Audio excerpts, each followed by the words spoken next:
Never thought I'd be standing behind the counter of a dusty little repair shop, staring at a set of coffee-stained manuals, wishing I were anywhere else. But there I was. My girlfriend had just stepped into the back office to sort out some paperwork, and the shop was quiet, almost too quiet.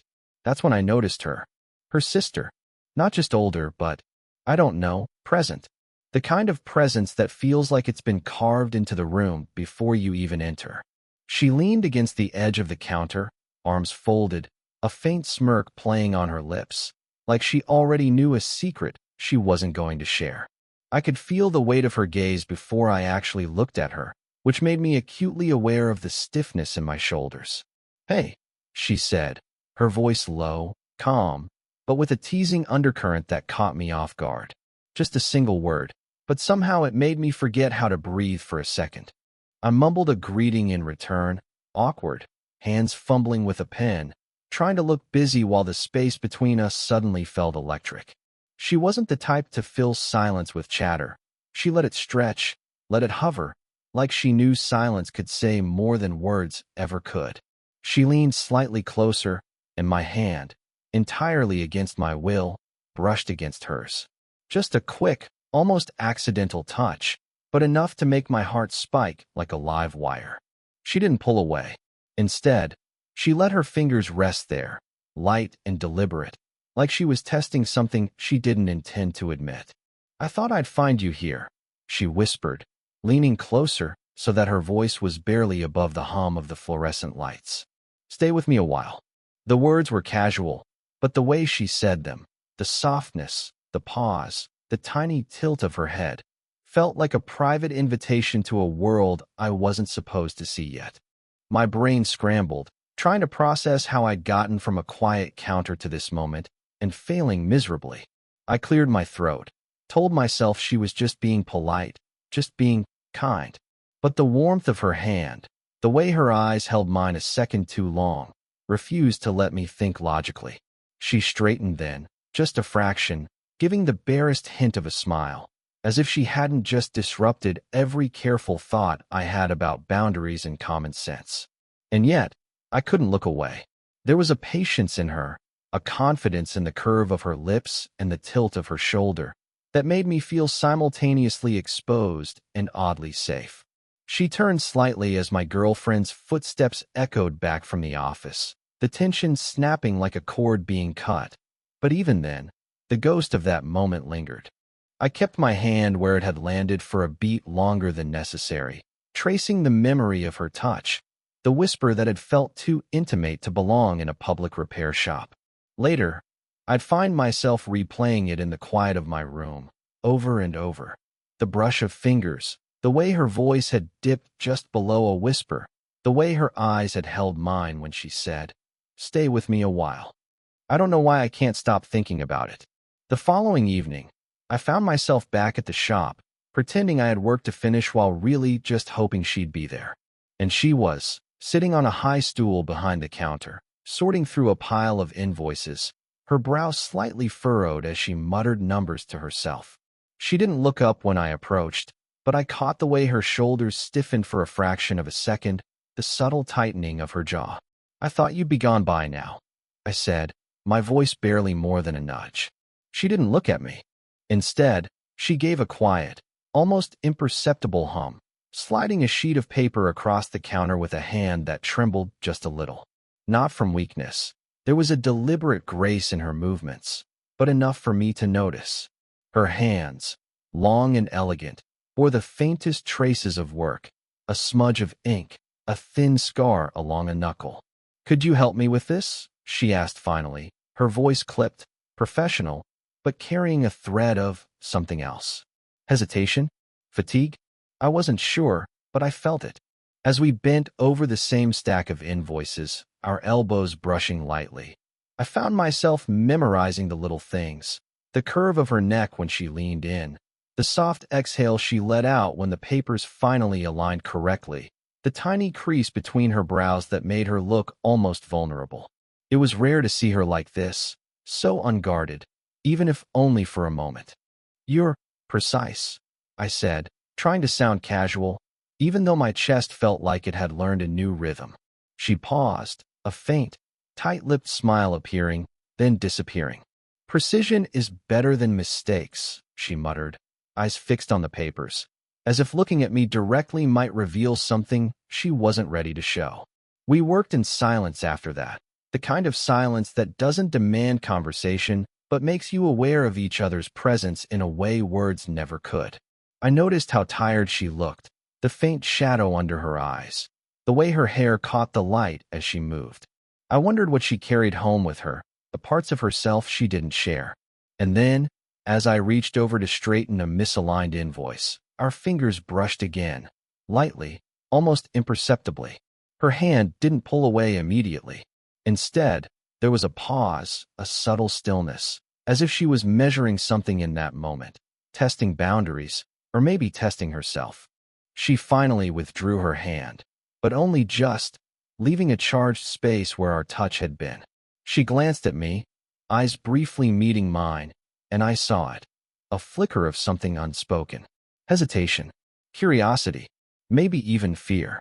Then she shook her head softly, clearing it, and muttered, "Thanks," before standing and stretching, the motion deliberate but tired. She didn't smile. She didn't need to. The weight of that brief connection, the pull of that unspoken energy, was enough. And I realized, as I watched her walk to the back, that I was already thinking of her hands, her laugh, her quiet strength, and that soft pause, the one where she almost let me in, lingered like a tiny, dangerous spark I couldn't ignore. It was later that week, a Thursday that had stretched longer than it had any right to. Rain tapped against the shop's windows, a steady, insistent drum that seemed to slow time rather than speed it. She was sorting through a pile of returned tools, and I was crouched near a shelf, trying to fix a stubborn hinge on an old cabinet. At some point, our worlds collided in that quiet, ordinary space. She bent down to retrieve something I couldn't reach, and our hands brushed, again, but this time longer, as if neither of us wanted to be the first to pull away. Her eyes flicked up at me, and I caught a vulnerability there I hadn't seen before. A fleeting pause in her otherwise steady composure, like she was trying to measure how much to reveal. "I didn't realize it would rain this hard," she said softly, voice low, almost to herself. She tucked a strand of damp hair behind her ear, and I noticed how her fingers lingered at her neck, brushing against skin that seemed too warm to be casual. I can drive you home, if you want," I offered, suddenly aware that the words were louder than I intended. I cleared my throat, tried to backpedal, but she just shook her head with that small, half-smile that felt equal parts amusement and caution. "No, it's fine," she said. "I like walking in the rain sometimes. Clears the head." I nodded, though I wanted to argue. Instead, I stayed close, watching the rain trace down the window panes, noticing the quiet lift of her shoulders with every exhale. The storm outside mirrored the tension between us, small and contained, but impossible to ignore. For a moment, it was just the two of us, hands occasionally brushing as we moved around the shop, leaning closer to read labels or reach for boxes. Every brush felt electric, and every glance she gave was loaded with a weight I couldn't name. I wanted to speak, to say something I'd regret, or maybe something true, but I held back. My voice caught in my throat, as if the words might shatter the fragile, charged silence we shared. Then, just as my resolve was about to crack, the phone rang. Her ex, I guessed, or maybe just someone from work. She flinched when she saw the caller ID, and her composure snapped back into place like a mask she'd practiced wearing for years.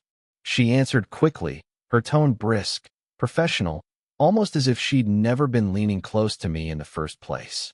I froze, pretending to inspect a shelf, every instinct screaming to reach for her hand, to stop the world for just a second. But I didn't. By the time she hung up, she was already pulling on her coat, shoulders squared, a practiced calm about her that made the tiny storm between us feel like it had never happened. I wanted to say something, anything, but the words caught in my chest. Instead, I watched her step toward the door, and as she opened it, the rain-slicked streets beyond reflected the dim light inside. She glanced back at me, a fleeting look that lasted just a heartbeat, and in it, I thought I saw a question, a hesitation, a possibility. I wanted to close the distance, to reach for her, to let the moment finally unravel. But I stayed rooted, hands empty, heart full.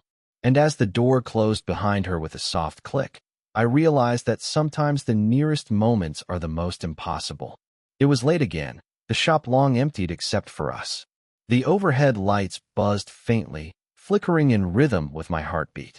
She was perched on a stool behind the counter, arms crossed, eyes distant, like she was looking at something I couldn't see.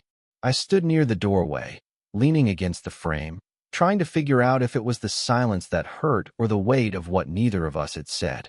Finally, she exhaled, a long, quiet sigh that seemed to push air through every corner of the room.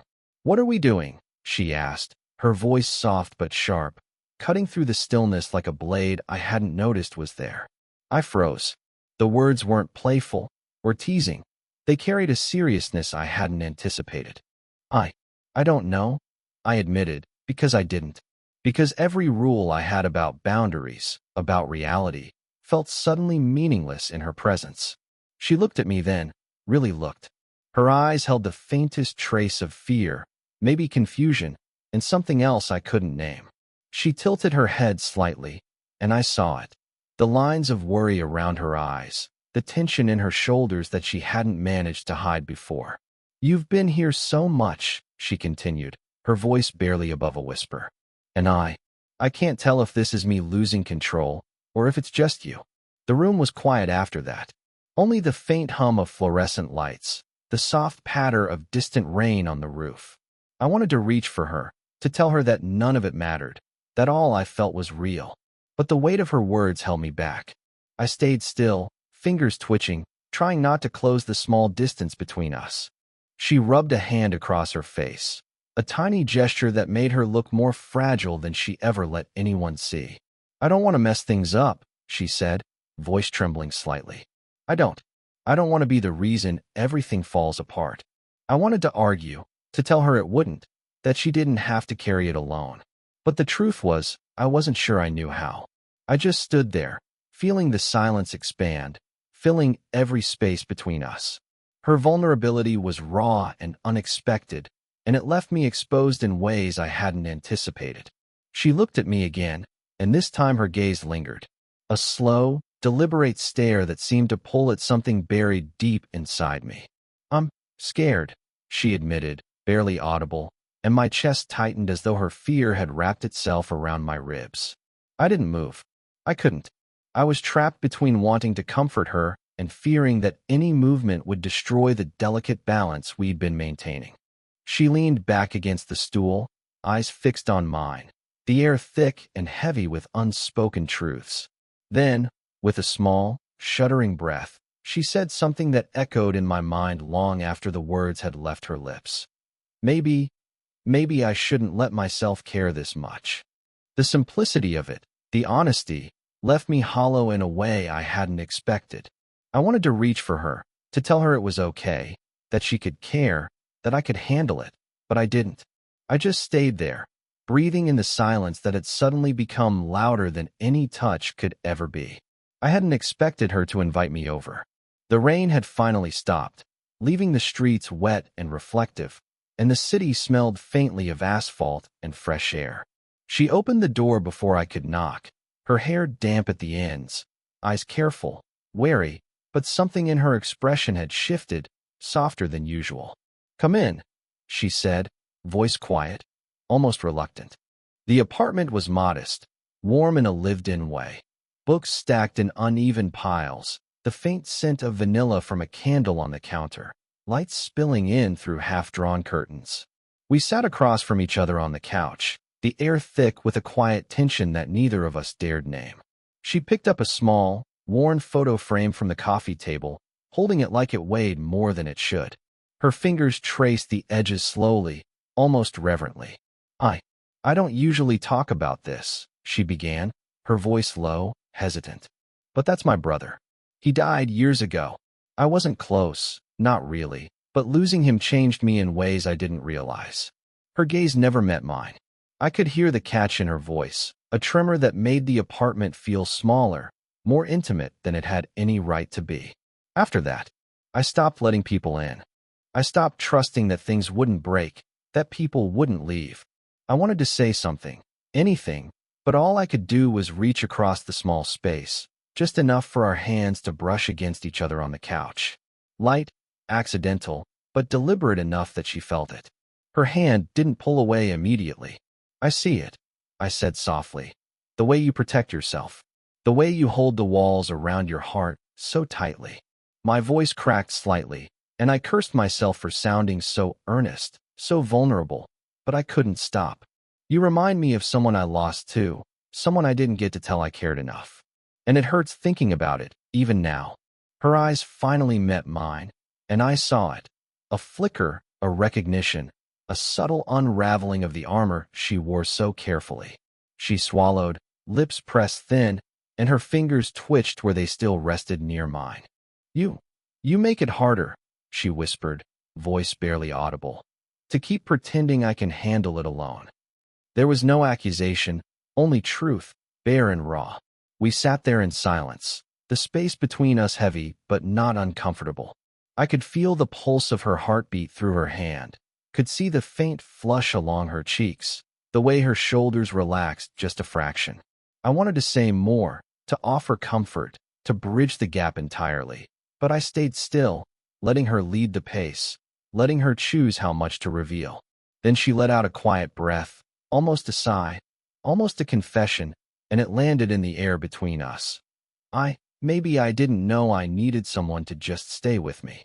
The words weren't a request, not exactly, but they landed like a soft tremor in my chest, shaking something loose I hadn't realized I was holding back.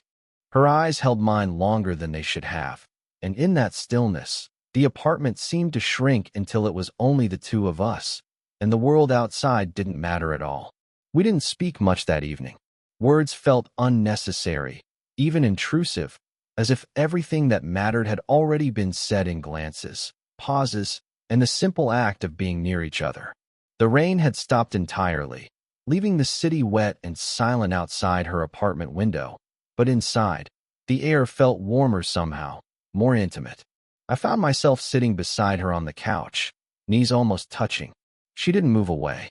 Instead, she shifted slightly, as if testing the space between us, then let herself settle into it. I noticed the faint scent of her perfume mixed with the lingering warmth of her skin, and I realized that every hesitation, every restraint, had led us here naturally, without grand gestures or forced declarations. Her hand moved, slowly, almost unconsciously, until our fingers brushed. Light, tentative, electric in its quietness. She didn't pull away. I didn't either.